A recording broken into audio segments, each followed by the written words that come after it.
Ooh, I'm cozy.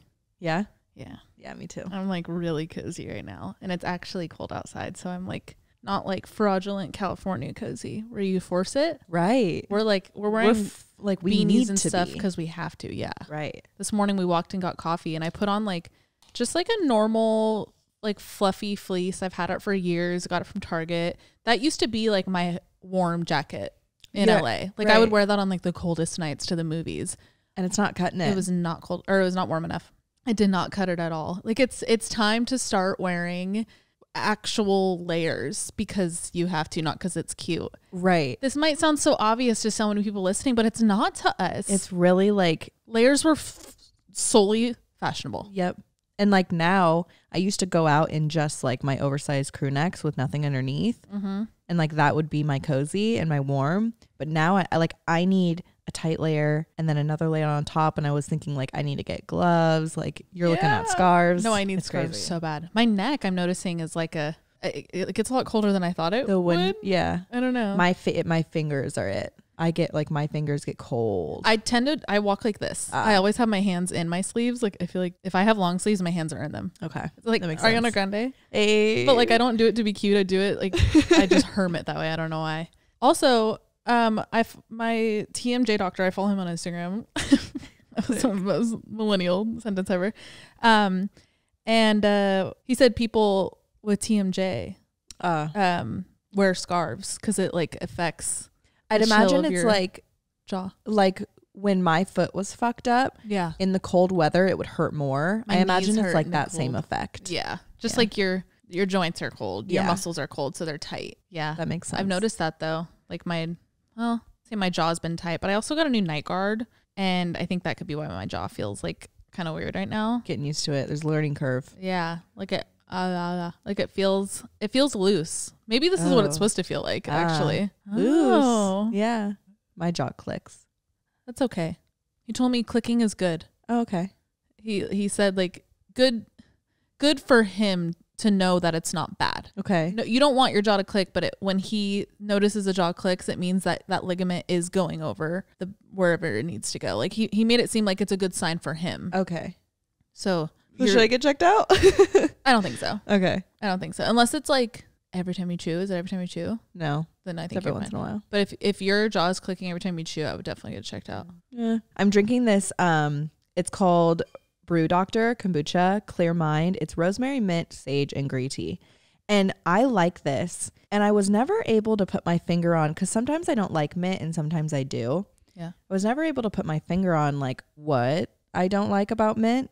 But it's the fresh leaf mint. Like when there's drinks with fresh leaf, like that? I don't. Oh. Yeah. So like cocktails with fresh mint in them, I don't like it. Huh. Yeah. Like the herby. It's the fresh mint. So you like peppermint oil or extract or things like that. Yeah. And like peppermint tea I could do. Okay. This I could do. It's the fresh leaf for some reason. Interesting. Yeah. Oh, I love that shit. It's good for your dummy. What says that? Yeah. It's literally just when it's the actual leaf. And that's when it feels like toothpaste?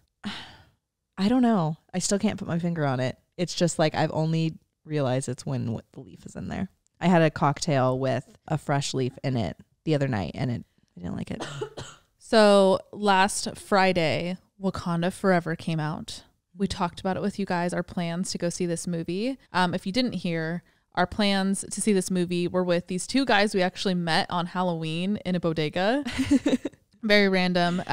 We got their numbers and we ended up actually seeing the movie with them. That was the second time we had ever seen them. Yep. We went and got Korean barbecue before. Oh my God. It's this place called Gunbae. Oh my God. It's so good. The best. Oh my God. The meat was out of this world. It was amazing. It was a really cool experience. We went and it seemed like it was their favorite spot.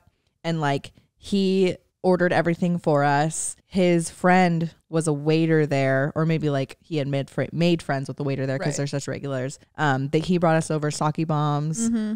It was really cool. Not only like going out with people who are part of the city and like have been a part of the city for their whole lives, but like to experience it with them. Does that make sense? 100%. It was cool. It was cool to see them not in costume. Mm-hmm. And we realized heading over there, I was in a Spider-Man mask when we met them.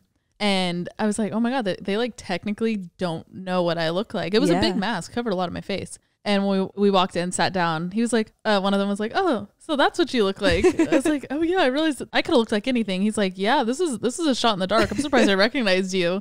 That's funny. I was scared we weren't going to recognize them. No, I know. And I kind of saw, so their names are Chris and Alex, which is crazy. That's crazy. And they've been best friends since they were 8. 8th grade. 8th grade. So 13. Yeah, 12 or 13. I think like I thought I saw him, but I didn't want to go up to him and like randomly not know. Right. I'm like, what if it wasn't? Because he was wearing a beanie when we saw him. Yes. And he was, so like we obviously didn't know what his hair was like. We were hammered. Yeah, we were hammered on top of it. Right. So he was sitting there and he didn't have a hat on and he was bald. And I was like, I can't remember if he like had hair poking out from the beanie. Yeah. So we were like standing there, and then thankfully one of the guys, Alex, he comes down the stairs and he spots us. So it was like, and he was like, we're right here. And it turned out to be him. Yeah. But thank God, that would have been really awkward. I would have felt so bad being like, where are you? And it was like a small restaurant. So it's not like we'd be like, oh, I'm in the back. Like, right. We're all in the same place. We're in the same four walls. It was fun though. It was nice that it was no pressure. It wasn't like, it wasn't a date, a double date. Like, yeah, like we were just meeting friends, literal people in the city. And we went and saw Wakanda Forever right after. Let's talk about the movie. We won't do any spoilers. Overall, I rate it a 7.5 out of 10. Yeah, I was at a 7. It was it was so long, and the buildup was just dragged out for far too long for me. I would say those are the only negatives though. Right. Other than that, I think the story was really good. Mm-hmm. I think they approached everything with so much grace. Like, I don't want to say anything, but just, I mean, go see it. But like how they handled Chadwick. Chadwick's loss. Was beautiful. Mm-hmm. Was very honorable. And I knew it would be. They'd be crazy to not do that right. Right. I think that was a given. They killed it. And the story, it progressed, but I also like, I don't think we'll get another Black Panther movie for a minute. Yeah. I feel like it was more set up for an Avengers. It more set up the story to like build. Alex made a good point. I don't want to say too much, but they really set up the story so that it could live for like another 20 years if they wanted it to. Right. Yeah. It was more of like a foundation movie than anything. And the closure of the first one and everything. Right. Go see it though. It was still very good. It's really good. It's a Marvel movie, so you're going to love it. Right. Like I say 7.5, that's still amazing. Like the second I see that on IMDb, I go see whatever that movie is. So it's good. What else have we been watching? Oh, we started and ended season 1 of White Lotus. I love it. It was good. It's shot beautifully. Oh my God. The camera work and the coloring. It is a beautiful show. I will say it dragged out for far too long. It was one of those shows where it shows you the end scene at the very beginning of the season. So you're kind of like, okay, how are we going to get to that point? Right. And not a lot happened there are only 6 episodes in the season. They're pretty long episodes, but not a lot happened in the first 5 episodes for me. I kind of had to force myself to like get through it. I fully disagree. Surprisingly, I like shows set up like that. I was telling Alex, like it tickles a part of my brain knowing that last scene in the beginning and thinking about how we're going to get there. It makes me watch shows like that and like play along, and I get to be like, ooh, is that gonna happen? And then they debunk that. I'm like, okay, what's my next hypothesis? Like I like to get involved that way. I will agree with the pace, but I think that pace for me built this like eerie, the music made it so eerie. The music was beautiful. So I appreciated that in that sense. But yeah, if you're looking for like fast paced action or anything, it's definitely not that type of show. Not even action. More so like it felt like one lane, like development. Yeah, I get that. More like, I don't know, like I guess how in the dark there's a lot of little Easter eggs for different storylines, and I guess that's more so like what I was looking for. You're right. But maybe because, and I feel like this isn't a spoiler because you could see this on the synopsis, season 2 has nothing to do with season 1, so maybe they don't have to like build much. Right. It could be that because like in the dark they have to build 4 seasons, so many seasons. Also a great show if you haven't seen it. Yeah. That could be why, but I fell asleep. So we started the first episode of season 2. It looks like they only have 2 episodes out right now, and I missed it. We'll rewatch it. Okay. I kind of like dozed off a little bit too. Okay, cool. It's good though. It's set in Italy, and I could see a lot of parallels of season 1 in it so far, but it's different. Okay. But it's good. It'll be good. It'll be good. I feel like already it's a little more, I don't want to say the word fucked up, but for lack of a better word, a little more fucked up because they know their viewers have already been like seasoned in season 1. Okay. So there's already like something already had happened. Gotcha. That I saw, and that was just episode 1. So I think maybe you'll like it a little bit more. Okay. We kind of talked about it last episode. We had a big week this week. We both went on dates, which,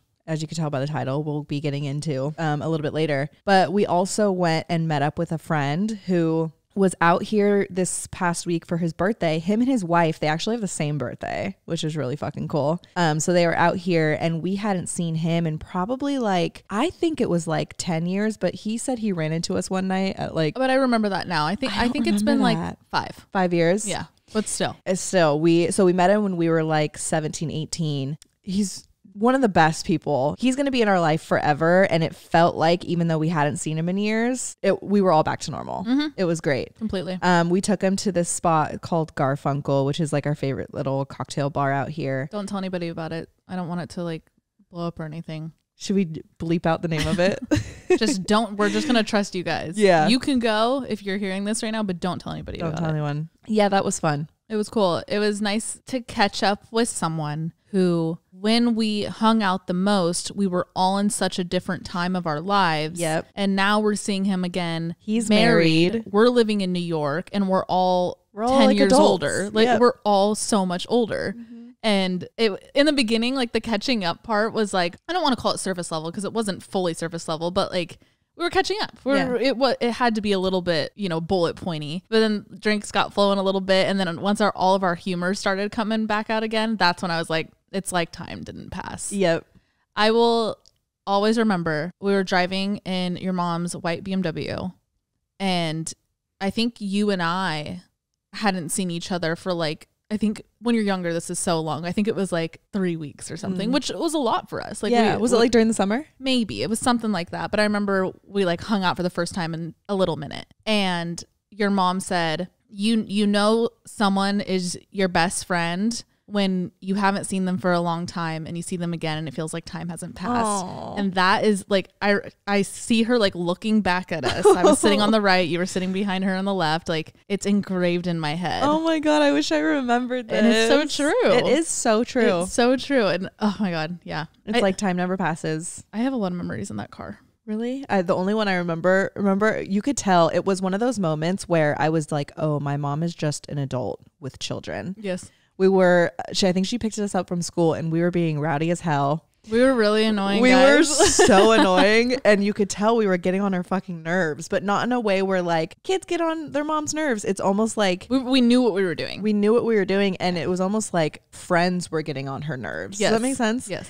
And she turned down the music and she was like, "Okay, guys, everyone stop talking. Let's just reflect for a minute." Do you remember that? No, completely. That term, "let's reflect," is now coined in my head as I hear it in her voice, and now I get it. Yeah. Now I get let's it. Just reflect. I'm hold on. And we both that phrase, we both kind of sat back and we were like, what the fuck do you mean? Let's reflect on what? What do we do now? Right. And we were silent. It worked. We sat there and we kind of looked at each other and we were like, okay, I guess she's right. We should just reflect right now. We both just look out the window. I remember that in that car. And then I also remember when we got rear-ended. We were, it was one of the first Benicia exits after the bridge. Oh my God, I remember that. Yep. And my mom was really nervous. Yeah, no, I think I'm pretty sure you were in the front seat. I was in the back alone. Oh. I remember she was like, "Oh my God, are you okay?" I was like, "I'm totally fine." Okay. She was pretty shaken up. And it was it coming off the freeway? Yes. Yeah. Yeah. And it wasn't terrible, but I mean, it shook us. Yeah. I remember being like, "Oh, that's the first time that's ever happened to me." I do remember that. And then also in that car, I remember we were at Quick Stop off Morello and we got whatchamacallit candy bars. She was like, "These are my favorite candy bars growing up. You guys will really like them." And they're so good. Whatchamacallits. If you haven't had one, check it out. I will say I thoroughly enjoyed it, but I don't think I've had one since. I don't know where you can find them. I see them all the time. Oh, you do? Yeah. And then I always next time you see one, grab one because I haven't seen them. They're I think don't they have a wafer and a pretzel? I don't know. I don't remember. I remember them being like so they're good. Big though. They're long. Yeah, like skinny and long. Yeah. I don't know. Imagine that little moment for her, like, oh, I'm going to show my daughter and her friend my favorite candy bar. Yeah. Like, it's little moments like that make me kind of excited for parenthood, like showing my kids things that I like. Yep. That's so cute. The other day, it was fun. So we did a Patreon episode last Friday where we tasted like funny and weird food combinations. Disgusting food combinations for you guys. And my mom called me right after she watched it and she was like, I have a video of me. Her and my dad sent me a video of them like cheersing and taking a shot for our very first episode of Oddvice. And they took the shot. My mom made like a disgusting face and she was like, you made the same exact face that I make when I don't like food. Whoa. So she sent it to me and we look identical in the video. A lot of your facial things are your mom. Right. It's just like cool to see, like for her to like remember that one face. Yeah. Like that looks like me. Yep. It sounds so funny to be so like amazed by it because like we quite literally are half of them. But like whoa, like we're photocopied. Yeah. Like we are not original. And like mannerisms and stuff. One thing that like how does that come through to DNA and shit? I don't know. I guess just growing up watching them though, like that's how you pick up on mannerisms. Even you and I do each other's mannerisms because we're around each other all the time. Right. But we were watching the Kardashians this past week and a friend of ours looks a lot like Travis Barker and like their mannerisms are so weird. And we are saying like they are two representations of like the same particles of the universe. Yep. And they're like the phrase cut from the same cloth, like people who don't even know each other who have the same mannerisms cut from the same cloth. Like my mom and Connie Britton. Is that the girl I said? Okay. Yeah. Yes. Oh my God. It's uncanny. Yep. Cut from the same cloth. Like, how do you have mannerisms of the same, of people somebody you've never met? You never met. Never even been in the same room with. And like you guys, I hope you guys know what we're talking about, but like when you find mannerisms in people that don't know each other, how is that possible? And the way we pick up on it too. Exact. Yeah. And you know right away. Whoa, that reminded me of Alex. Yep. Like that's so crazy. It happens a lot. Yeah. I'll have like random waiters that will, we met somebody, mind you, it was a guy at CardCon that he worked for Bicycle and he did a mannerism that reminded me of my sister. Right. Yes. No. And it was, it's crazy. We didn't say it in the moment to each other. We didn't say it in the moment. I think it was like when we were in New York when I said it, like we got home and you were like, wait, didn't he remind you of Monica? And I was like, that one move that he made when he looked up. Yep. Yes. It's so the tiniest weird. Little things. Explain that. It's cool. It makes us feel like a collective. Yeah. It makes us feel like we're all related, which if we want to get technical, we probably are, but I mean, we are. Yeah. And I guess there's only so many like mannerisms face muscles could do too. Like arguably. That's true. I don't know. It's crazy. All right. What are you wearing? I am wearing, this is like a little sweater dress thing from Urban. It's really cute and really comfy. It's just awfully short. I don't think, like, maybe if I wear it out with tights, I can get away with it. Right. And it'd be cute with like boots. But your cheeks out. Cheeks hurt. Cheeked up. I'm cheeking. But it's really comfy and cute. And I don't think I'm going to return it. I was debating on returning it, but because I haven't worn it yet. But it's cute for like around the house and stuff. Yeah. Especially when it gets all cold. And this is like functional buttons and I can button it all the way up and it could be a turtleneck sweater dress. Oh, cool. Like all slouchy. Yeah. That's dope. You should keep that. Yeah. I'll keep it. Oh, and then I'm also wearing, these are socks from Brandy Melville and they're OG socks and you will never ever find them at Brandy. What do you mean by OG, just in case people don't know your past? Oh, my past. I worked for Brandy Melville in 2012. I started working for Brandy Melville in 2012 and it was when they first moved over here and they had like a tiny little shop in Walnut Creek where we're from, and I walked in and I was like, hey, are you guys hiring? My mom's making me get a job. And they were like, yeah, actually. And I got the job and I worked there. The process though? Can we put them on blast a little bit? Oh. I mean, they're already so fucking canceled. Yeah. But. So it wasn't as bad back then. It was more so like that the next couple of years where like it really started to be like apparent that they hire solely on looks. Yep. They literally like in my interview She puts that in quotes. I put it in quotes because they didn't ask me like much about, obviously I didn't have a job before. They took a picture of me and sent it to their boss. And it was literally just like a yes or no question. Yeah. And like fully based off looks. And then we had to take another picture. Remember we did it in Kelly's backyard? And I took it for you and you had to submit that. Yeah. I had to take like lifestyle photos of me and they had to be, I forgot about that. Yeah. And they had to be like cute, like pictures you'd see on Instagram. Yeah. And we had to send those in too. It's like, I get wanting to have a brand story and have employees look a type of way to an extent though. Cause like a brand like Brandy Melville, we all know what you're doing. Right. We see the trend here. And it's for a company to be one size fits all. Right. It's one thing like, oh, everybody wear blue. That's our brand color. Like that's sure. Yeah. They're ruthless. And even I worked for them for probably the next 4 years, I think. And I had made my way up to manager, and even being a manager and still hiring, we were literally like, I was in a group chat with me, a couple other store managers, and the 2 owners. And we would just like walk around and like take pictures of everyone all day. And like, if they thought they were cute, we would literally go up and be like, do you want a job?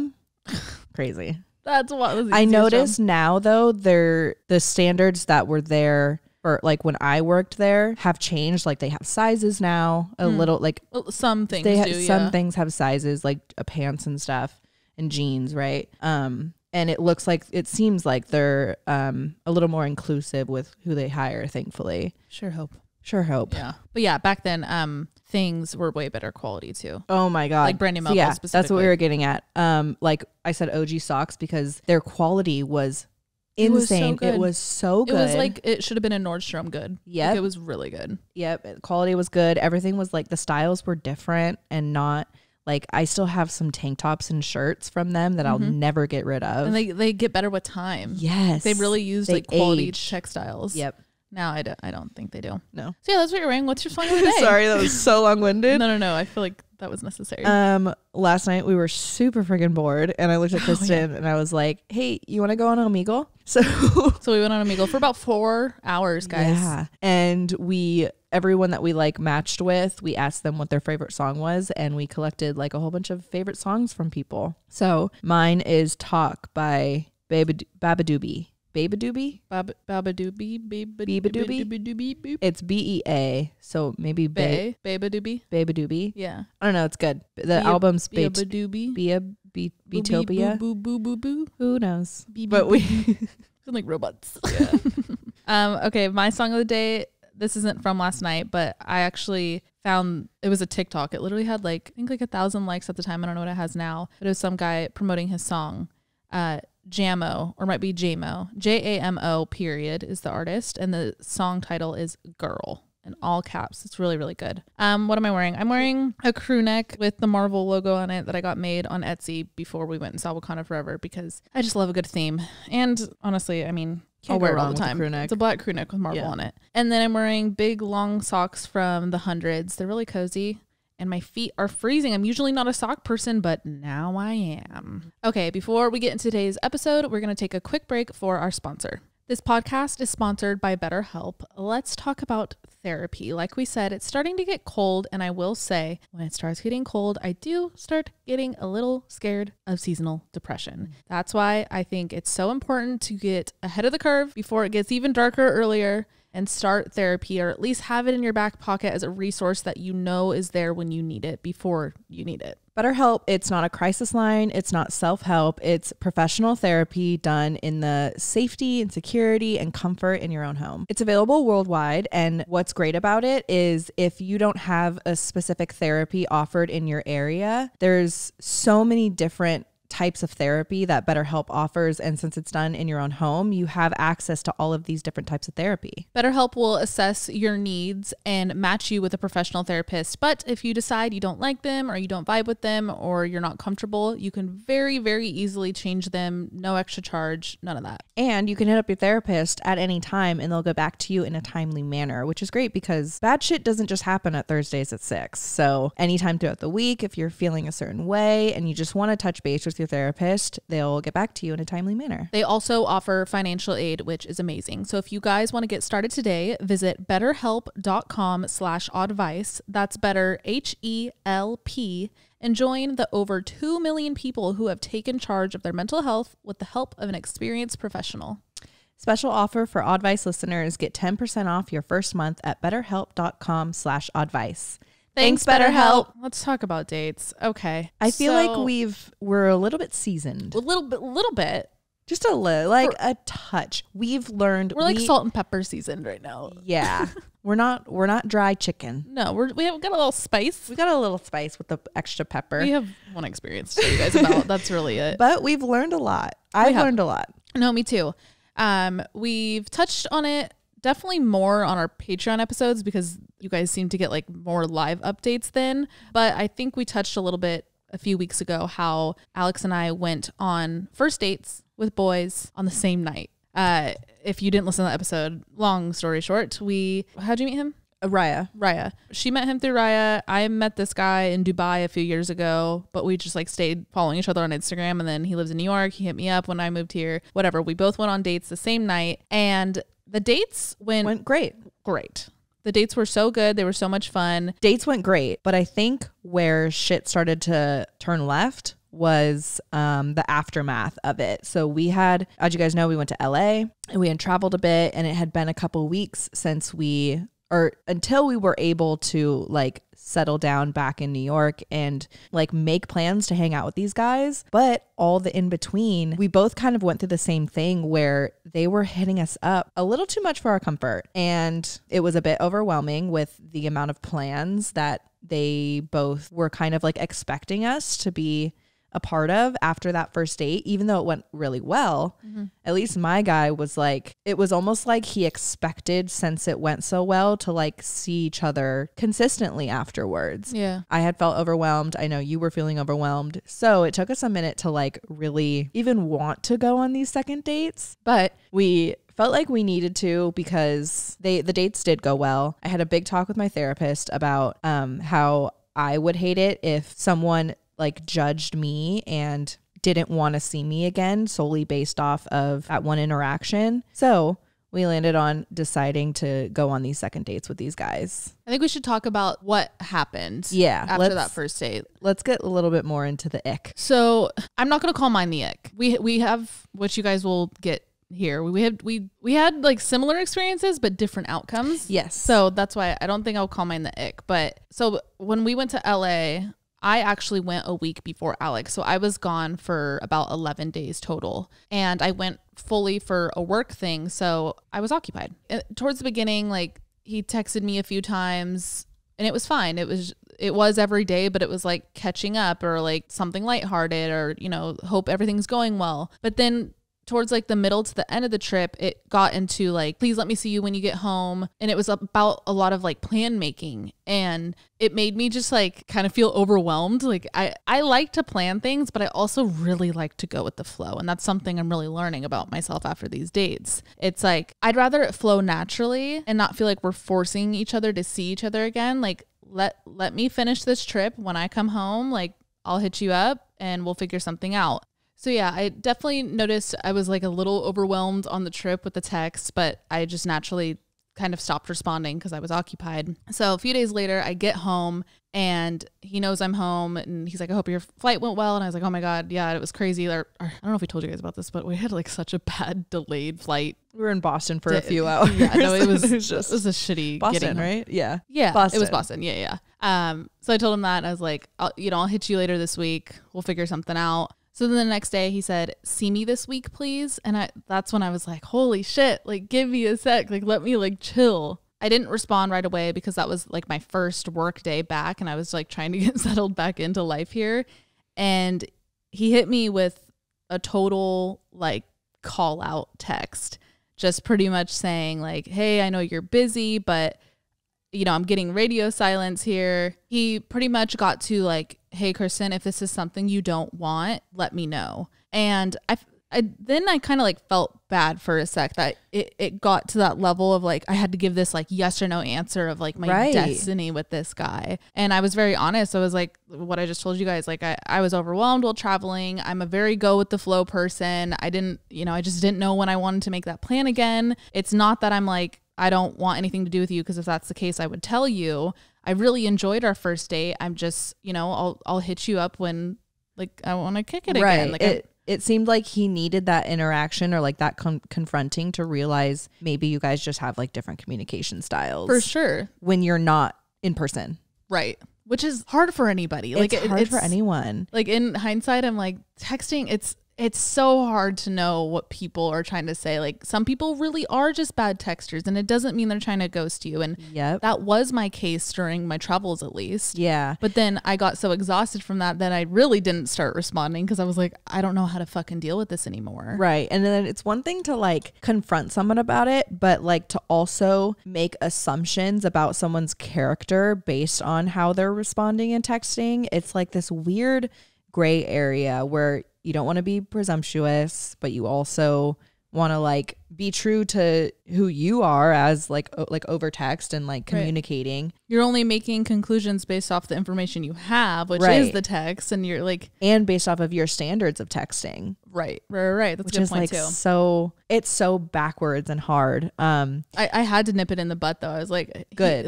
It made me feel so bad, and I was like, whoa, that's not the case. Like you're not the bad guy. Exactly. And it kind of felt like he was doing like this weird good guy, bad guy thing. Right. And he said a point he said that I actually really, you know, respected. He was like, I didn't mean for it to come off like desperate or anything. I just wanted you to know I cared and like wanted to see you again. And I was like, I appreciate that. Like, I do understand that effort because how else are you supposed to know, especially over text without texting the person? Like I get that side now. It was just a whole lot of learning each other's styles, like Alex said, learning each other's communication styles, which we actually ended up talking about, but we'll get into that in a sec. Okay, I kind of had a similar situation as far as like traveling and everything. After I think it was maybe like 3 days after our first date, he hit me with, we like weren't talking that much and we kind of had plans to see each other on that following weekend, but he asked to move it and I couldn't do when he wanted to. So like the plans fell through. Yep. And he hit me with, so are we ever going to do date 2? LOL. And I was already like, okay, it didn't work out when we had these plans. Let's just like take it a little bit easy and see when we maybe could see each other again naturally. And like, I don't know, it felt overwhelming. I had responded and I said, no, you didn't lose a chance at a second date. Sorry, it's been kind of a crazy week. I have a lot to do before I head to LA this next week. And throughout that next conversation, even though I had said, hold on, I have a lot of shit to do. I'm traveling next week. I have a lot to do. Like I was watching Link. I had a lot of shit I need to get ready for LA and I was going to be out of town. And like, he's still trying to make a plan for when I'm back from LA. So he's like asking me what day I'm back, like talking about making reservations to this restaurant. And I'm like, hold on. I just said I'm busy. Yeah. Like I just said I'm doing shit. Yeah. And I didn't respond to any of that. Or I think the conversation just kind of like fell out. While I was in LA, he didn't hit me up as much.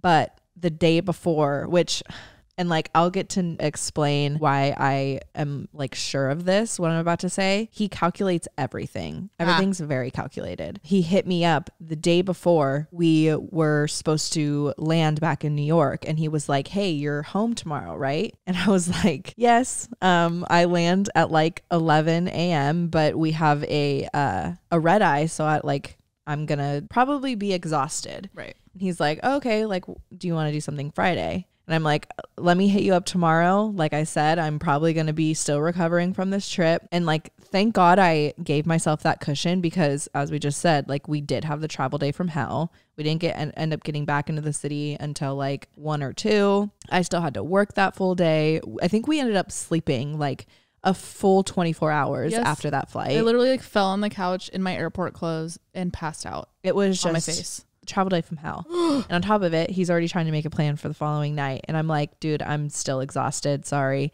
So we didn't end up doing anything. And okay, I don't know if this is me just like overthinking a lot of this, but so he'd ask me to like go to this specific restaurant or like do this plan or like go out in Brooklyn. And then I'd notice the night that like he wanted me to go out with him, he'd post on his stories like, you didn't tell me this. Really? No. Yeah. So like I noticed it this past weekend too. He'd post on his stories hella and trying to like, and he's not He doesn't do Not that. like an active guy. It's not like an every night thing. It seems like it's only the night where he like wanted me to go out with him. And I'm like, okay, I get it. Like you went out and had a good time. What? It's I don't like that. It's just icky. I don't like that. So Rubbing it in your face is childish. right. And like all of this, I like I said, I had a big talk with my therapist about like how, and like the same thing you came to, like the same conclusion you came to with, this is just like how they show they care. I had this conversation with my therapist and I was like, I have always said I wanted someone who like shows this much interest and like shows they care and like I don't have to question anything. But this felt like what I had said I wanted, but it felt nothing like what I actually want. Does that make sense? Yep. Like, well, you even said he's calculated, so it wasn't like it wasn't natural. I don't want to say the kindness from his heart because he's not a monster, but it wasn't that natural urge to show you something. It was like, I'm going to be persistent. Yeah. To like, and it was like, I get what you mean. He confirmed this on the second date, like through shit he said. He is so calculated, and it's for him. It's almost like I'm a trophy. It's almost like I'm a prize, and he needed to do certain things in order to get me to go on this second date. And it was like, I don't know, so much. But you had already been talking about going on this second date with your guy. And after that conversation with my therapist about not judging a guy off of just text, because like we said, texting culture is like, it's so hard to read. Yep. The first date went so well. So I need to give this guy a second chance. Mm-hmm. So we set up second dates. It like after, it's like making me cringe. We like conversation kind of dropped for those like next couple weeks after our first plans fell through, thankfully, and we didn't talk that much. So I hit him up and I was like, hey, are you doing anything Wednesday or Tuesday or something? Let's go try that spot that you've been wanting to try.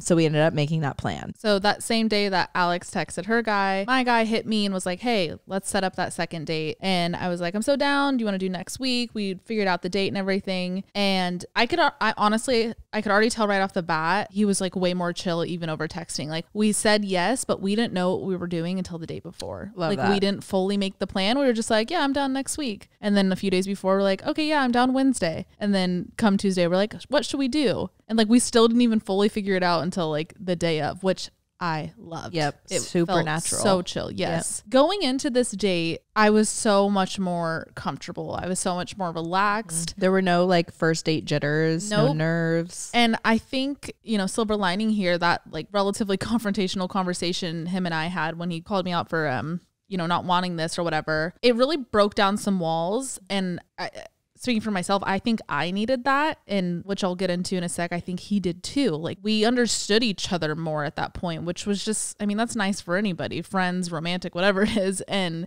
I think that's why I wasn't as nervous. Yeah. So we went to dinner and we sat down and, what were we doing before this? Just like warmed up the seat, small talk, whatever. All respect. Like he just goes, all right, I feel like we just got to talk about it to get out of the way. And I was like, agreed. Like, I love this. And he went right into it. And we had a really, really great talk about his intentions behind that. And he didn't want it to seem some type of way. And like, this is just how he has operated, because the last person he was with actually went on a work trip. It was a similar situation. Went on a work trip, and he sat back and was like, I'll hit her when she's home. And she called him out and was like, why weren't you hitting me while I was on my work trip? Like, do you not want this? So I literally got like this grin, this like nervous grin. I was like, I feel so bad because the universe literally gave you the same situation, but totally different outcome. Yeah. It ended up turning into a conversation where we kind of talked about like his trauma around that situation. I was like, well, I hope now like it's not just you and how you need to be for these people. Like it's a combination of them too. And it's not like you're doing something wrong. Just don't feel like you have to do the exact opposite next time. Yeah. And it turned into that kind of conversation. He's like, oh, that's a really good point. And I talked about how and why I'm so go with the flow, because the pressures for me of like dating and whatnot are still really uncomfortable and kind of always have been. And I like to really be friends with somebody before we go into something, anything too crazy. And dating is hard for me because it is romantic off the bat. You guys had such a productive conversation. Yes, that was it. That was exactly it. It was towards the end of it, the way my shoulders dropped, the way the weight on my chest was gone, the amount of comfort and like chillness that date became, I was like, this is all worth it now. Yep. It made it so worth it that like that confrontation was amazing. And I noticed the way he confronts and whatnot is my style. Like we both, that's what's important. For sure. We called each other out on things, but not in a point your finger, make you feel bad way. We were just like, hey, I noticed this. And like on the contrary of that, this is how I operate. And we were like, oh, okay, I get that. Wow. Like it was really productive. Oh. I'm so glad we called it out. Mine went polar opposite.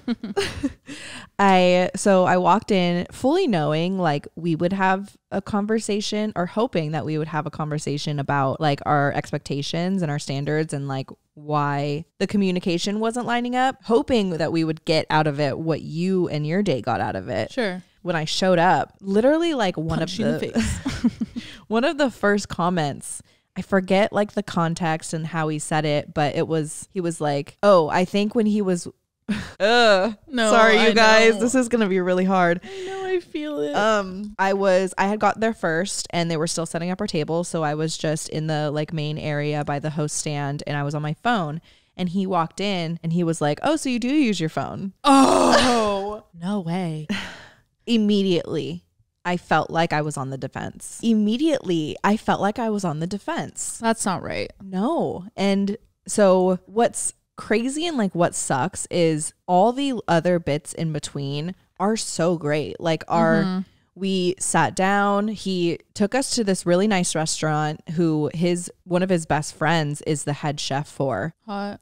No, so hot. And like the fact, like that was a move. Like if everything else like went smoothly and like he was a little bit more chill about everything that happened, and I'll get into the conversation that we had. But if everything else played out, like him taking me to his best friend's restaurant, really nice restaurant in New York.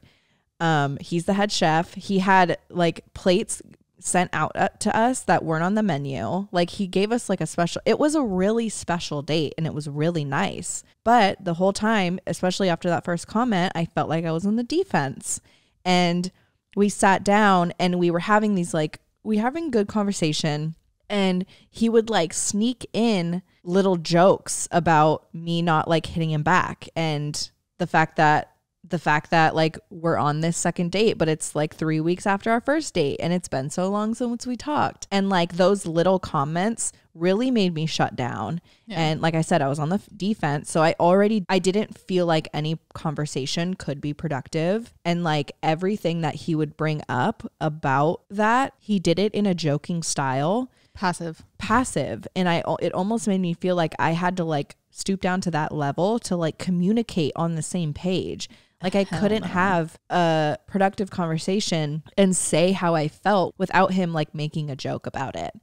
There was one point where I like my back was against a wall and not literally. I thought you meant literally like you were sitting at a booth. Like, no. The jokes were so consistent and cornered. like I was cornered. And finally I was like, look, especially with work right now, I'm super busy during this time of year. I've been busy with the podcast and I've been really overwhelmed like just with life right now. And any free time I get, I do want to spend alone. And it's not something that I'm necessarily proud of. Like I'm working on my self-isolation, but right now, like my priority when I have free time is not to make plans like with social settings. And he was like, oh, okay, I get that. I see that. And he was like, he even said like, I like that about you. I like that you're not out and doing things and you're not predictable with like when we hang out. And I was like, okay, like kind of weird to like point that out. Mm-hmm. Like, are you sure you like that? Because it doesn't seem like it. Well, and for me to get vulnerable and tell him that it's not something I like about myself and it's something that I'm working on, and for him to be like, oh yeah, that's dope. I'm like, are you even listening to me? Yep. So after I had said all that, literally like within the same breath, he was like, so when are we going to see each other again? What like, and this is how I know he's so fucking calculated. He was like, I kind of feel like I've figured out how to play this so that I don't have to wait as long to see you for the third time. And I was like, what? And he was like, you ended up hitting me up because I hadn't talked to you these past couple weeks. What? Oh. What? Why does it? Why do you, first of all, like, if it's calculated like that, it shouldn't even be a thing. Like, what do you mean? Exactly. And like, for you to boldly say that out loud was so like, are you not getting it? Are you like, no, he's not. You're not getting it. And you're not understanding. You're not listening to my words. No. I literally just told you, like, I'm overwhelmed by the amount of times you hit me up and by how you're even asking right now. Like, can we get through our date? Like, can we just have a normal chill time? And like, if we want to see each other later, we'll figure that out later. Right. Like, this date isn't to figure out our next date. This date is actually to get to know each other. Right. And he wasn't getting that. He was just like, I'm with a girl. The goal of this date was to figure out when we would see each other again. And I was just like, I was over it. And I was trying to like steer away from that conversation in general. We were talking a little bit about, okay, so I had a psychic reading this past week and I had told him that I had one planned, and I asked if he believes in psychics and like what he thinks about the afterlife. And he was like, I don't have like a specific feeling towards it. He was like, I like to just like live in the moment. I don't know what happens after life. And like, I just live day to day. And I'm like, I literally sat there and was like, except for when it comes to figuring out when you're going to see me next. I'm so glad he said that though. And he was like, okay, I stepped right into that one. And like, for you to see that, yeah, like it just, it's not it. It's not it. It's not it. And it just didn't go how I wanted it to go, because like I said, the date went well. We have really good banter. Like, he seems like a great guy. We didn't get anywhere. And after that second date, I don't think that's going to change. We ended up going after dinner. We ended up like walking around, and we went to this like bar next door, had a drink. It was cool. But I did get a little bit of an ick because he didn't know how to shuffle a deck of cards. Oh, he didn't? No. Did he just like put them on the table and rub them around? No, he just like, I tried to make it like a cute moment. Like I tried to yeah. But like it was too far gone. It was too far gone. It was too far gone. Right. So new standard unlocked. You have to be able to shuffle. That's the bare minimum. That's the bare minimum. You have to be able to shuffle a deck of cards. Are we 5 years old? Come on, use your thumbs. Figure it out. So we ended up walking around, and I almost like debated not even wanting to share this because I get so uncomfortable even talking about it, and I don't even know why, but like I'm ashamed, and like I know I shouldn't be, and I know it's not about me. Exactly. But it's just like this weird ick feeling that I get. We were walking around after a date, and at every stoplight, he would like pull me closer and kiss me. Mm. And I feel like you should preface, y'all had your first kiss date one. And our first kiss date one was cute. Like, we were walking around these neighborhoods, and we were looking at houses, and he like pulled me in really cute and subtle and gentle. Yeah. But the second time, he like kept pulling me in and like would kiss my cheek. And I'm like standing there like, okay, like it doesn't have to be at every time we stop walking, every stoplight. Every 100 feet, literally. Right. And there was one point where we were like kind of in the area where Big Daddy was filmed. And we were going to walk by where I think the restaurant, or maybe like Big Daddy's apartment, whatever. And I was on my phone looking for the address because I knew we were in the area, but we needed to find like where it actually was. So I'm on my phone looking at the address, and he's like pulling me closer and like kissing me. And I'm like literally pulling away. Something. Yeah. I'm literally pulling away, and I'm like, hold on. And he goes, stop pulling away. No. And I immediately was like, okay, I'm done. I need to get the fuck out of here. Like I'm so uncomfortable. It makes me feel so weird and gross. I mean, yeah. And like, it was like an out of control moment for you. I felt out of control. Yeah. And on top of it, like annoying. Like, you see him on my phone. Right. I'm literally, and I was like, I'm trying to look something up. Like, this could be a cool moment where we're like, go and see where Big Daddy was filmed. It doesn't have to be like romantic every moment of the way. I get it. I don't even like, I hope you guys are, I don't know. Sorry, I don't have the words for it, but it was too much. Yeah. So we walk by, we see it, and I'm like, all right, I'm going to hop in a cab. Like, I have work tomorrow. I need to get home. So before that, as we're walking for me to find a cab, he was like, all right, what are you doing Sunday? Let's see each other. And I'm like, I don't know. I'll let you know. Like, Sundays are usually like especially Sunday. You don't fuck with my Sundays. Yeah. I'm on the couch Sundays. Yep. I was like, all right, I'll let you know. So it was. Did he kiss you goodbye? Yeah.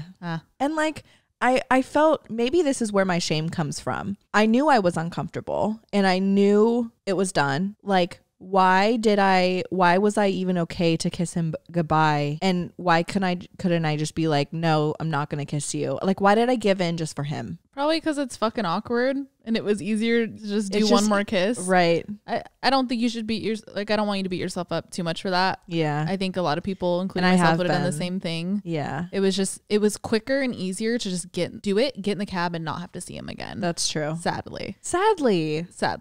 And something like a kiss, it's, it's innocent. Like, it's not like you did anything crazy to get out of it. Right. It wouldn't have been the case if it was anything more than a kiss. You're right. It was a peck. It means nothing.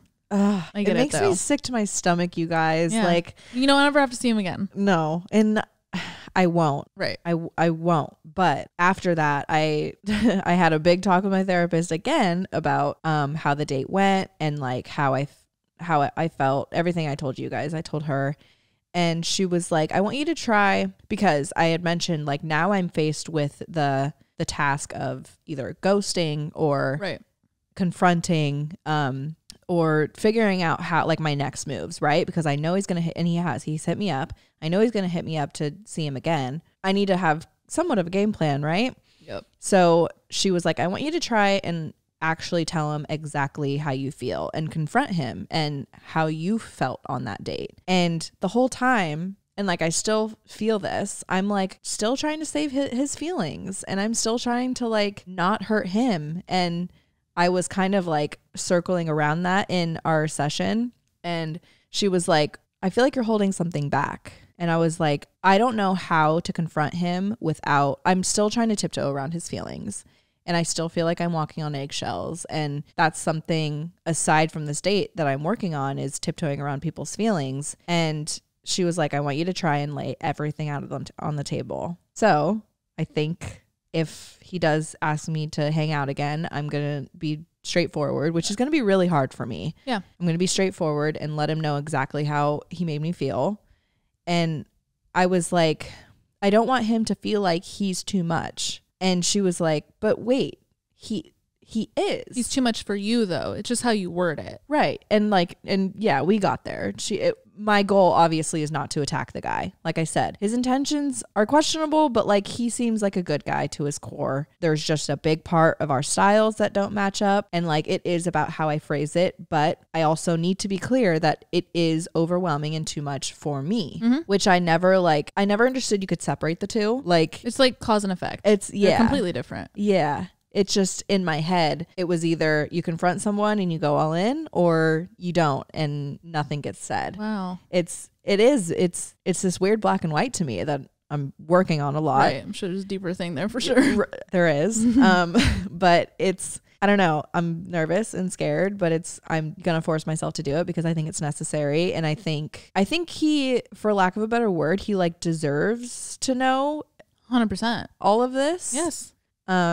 I kind of look at it as like, if my guy wouldn't have confronted me the way he did, and if we didn't have the conversation we did, like, regardless of any future with the person, there's things in that conversation that I'm taking away as an individual, and there's things that he's taking away as an individual. Like, this is why people date. You learn things about yourself. You learn things that you like and dislike in dating. Right. He's going to learn his own little things he doesn't want in the next person too, like, or wants in the next person. Yeah. So there's a silver lining there. Like, the confrontation isn't jab, jab, jab, especially the way you're going to word it. Right. It's things he's going to learn about himself and things he's going to learn about how his actions affect people. Because I doubt you're the first person that he's like, having this with. Even in this moment, I'm still sitting here like, I don't want to hurt his feelings. Like, if he watches this, like, his feelings are going to be hurt. Like, why? Why do I care so much? I mean, you'll get through that, but I look at it as like, so am I gonna not say something and hurt my feelings to spare this person's feelings? Right. Something I've learned, because generally speaking, I am a confrontational person. It doesn't ever hurt as bad as you think in your head. Right. And the way, like I keep saying, the way you're going to do it isn't going to be like, hey, listen up, fucker. Like, you're a bitch. Like, you're not going to be like rude. You're going to be like, hey, I felt this way. I just don't think it's a match. Right. And like, I know it's going to be like that. Keeping but it's it just really like one-sided almost. Right. It's me. It's me, not you. Well, But like true. Like I even had this experience with Tanner. Like I had to be like, it's not that you're a bad lover. It's just, it's not working for what I need right now. Yep. And then boom. Like if they take that deeper, if they take, that's on them. That's on them. Yeah. You're saying it with all honesty. Like they should read it the way you're saying it. And no more, no less. You're right. Even though my date went shit, I kind of still want to date around. I think cuffing seasons are very different here because it's cold. Like we didn't have this like this kind of fall in California where like you do just want to cuddle. You want to be cozy with the significant other and like cuddle up. And like not it is too cold to be outside. It's too cold to be outside, and it would be real nice to cuddle up with a guy and like watch a movie. And cuffing season's real out here. Yep. I get why it's a term now. I get it. Yeah. There's this guy that we met out one of the first times that we all hang out with this one specific friend group out here.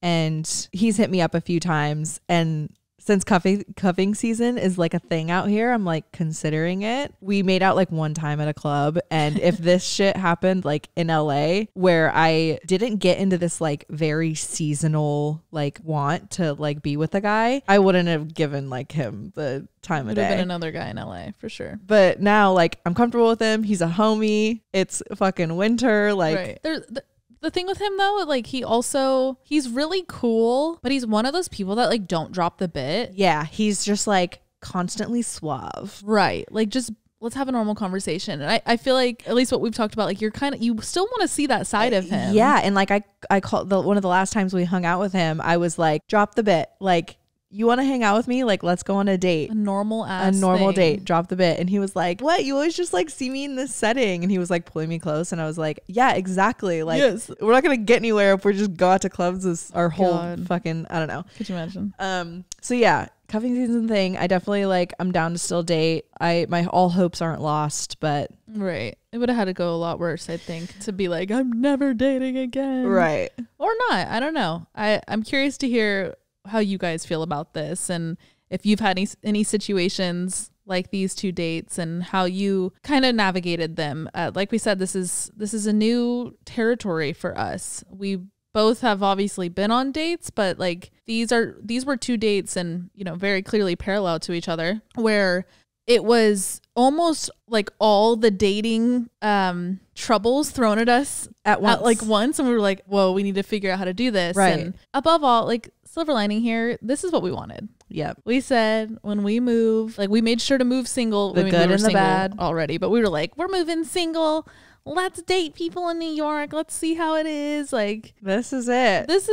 It's not it, but like, this is what we wanted to do. Yeah. And we're going to keep doing. And at least I hope I liked it a lot. I think I'm proud of both of us for giving these people second chances for all the reasons you and I already said. And bottom line, we got a podcast episode out of it and hopefully helped you guys through just something out here like this. Gaining experience. No, literally, we were like, let's go on second dates. Worst case, we have a podcast episode. That's like we told you guys before. That's always our push to do something at all. We're like, what? It's a podcast. We'll talk about it on the podcast. We'll talk about it on the podcast. It's for the podcast. It's for the podcast. Like everyone says, it's for the plot. It's for the podcast. It's for the podcast. Yes, that's good. It's good. For Patreon, for Friday's episode, I want to hear your guys' thoughts. Have you been in similar situations like this? How did you handle it? Have you ever been the person that we just described? Oh. And, you know, wanted to show someone you care, but you were scared it might come off a certain way?